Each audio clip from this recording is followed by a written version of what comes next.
Here's a story I don't think you've seen, because at least as of midday today, it has been published nowhere in the English language. And even in Quebec, where the story takes place, the state broadcaster, the CBC, or RDI as it's called in French, refuses to cover it as at midday. Only the newspaper called Le Journal de Montréal and its sister TV station, TVA, has covered it.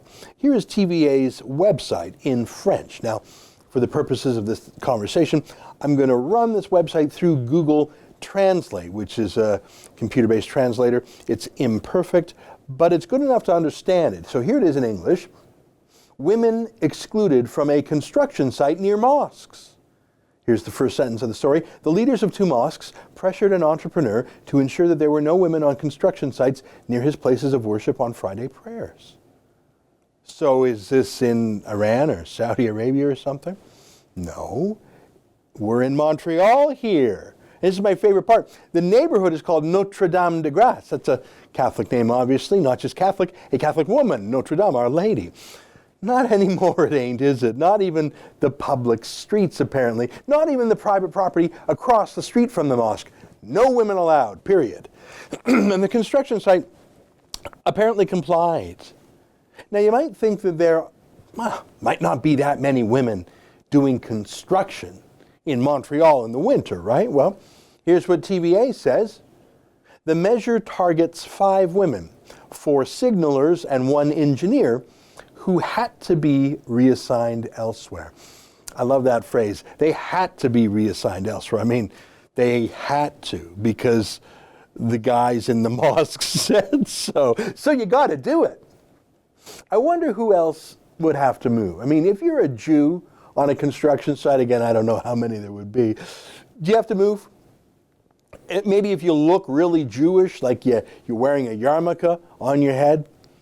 How about if you're gay on a construction site? I'm not sure how the mosque would tell, but there is that band, the Village People from the 1970s, that gives us a bit of a hint. So that's the new law of the streets in Montreal, Sharia law. None of this Charter of Rights BS. None of this feminist BS. Montreal may have a new woman mayor and a feminist male prime minister, but not in this neighborhood. Hey, let me show you a quick clip from TVA's video report. They went into the mosque, and I give them credit. They sent in a female reporter who did not cover her hair.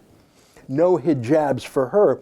Kathleen Wynne and Rachel Notley, 2 so-called feminist premiers, they love putting on hijabs when talking about Islam, but not the TVA reporter.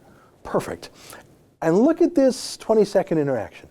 So from my mosque, I want to clear. Don't talk with me too much. Clear. Est-ce que ça vous dérange? 1 minute. Est-ce que ça vous dérange que je sois 1 une femme minute. et que je vienne vous poser des questions? No, I'm not doing anything against you. What a belligerent little tyrant. In front of my mosque, I want it clear, he said. I don't think he said clear. I think he meant to say clear. I listened to it a few times. He wants the area clear of women.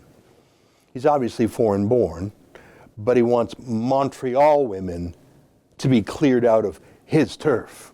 And boy, does he hate that infidel reporter, that uncovered woman, that haram woman asking him questions. 1 minute, 1 minute. I don't know what he said at the end. I'm not doing anything against Jews. I listened to that over and over again, and that's what I think he was saying, but it's tough to tell. Just for fun, I went to one of his mosque's Facebook pages. Hundreds of photos. Just scroll down for a minute. Just keep scrolling, keep scrolling, keep scrolling. Do you notice anything in these dozens and dozens and dozens? It's actually hundreds of photos. I'll tell you what, there's not a single woman in the photos. I looked at hundreds. Because women are unpersons. They're non-persons. In the mosque, it would be bad enough. But now in the streets, women are unpersons. And in the construction company, but the construction company complied. Now today the mosque claimed it was all a misunderstanding. Do you think so? You really think so? So the construction company complied. You know who else complied? Everybody. The CBC complied, the Montreal Gazette complied, everybody complied, the Toronto Star complied, the Globe and Mail survived, and our male feminist prime minister complied. Think he'll say a word about this? Now, if this were a Christian church banning women from the street, ooh boy. But it's not. It's a radical mosque sweeping the streets clear of dirty, infidel women. Just another day in Justin Trudeau's Canada. That's an excerpt from my daily TV show, The Ezra Levant Show. Normally it's behind a paywall, but I thought you'd like this video, so we put it on YouTube. If you want to subscribe to watch the daily show every day, including always 2 interviews a day, and I read my hate mail, just click on this screen and become a premium member.